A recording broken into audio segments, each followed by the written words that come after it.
So welcome back to our channel 1-2-Step. This video I'm going to be teaching you guys on how you can back up your Trust Wallet account with private keys. So guys, once you have opened your Trust Wallet app or Trust Wallet extension, you'll be shown to this page. As you can see on the top, it says back up your secret phrase now. So guys, that is your private key option. Once you tap there, to see your secret phrase, you just need to tap on show and type in your password, tap on submit and tap on proceed. So guys, just write down your secret phrase or your private keys right here, and once you do so, all you need to do is tap on next, and in this way you can successfully back up your Trust Wallet account with your private keys. So guys, there you go.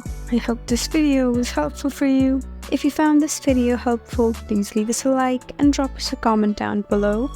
And if you want more helpful videos like these, then please subscribe to our channel.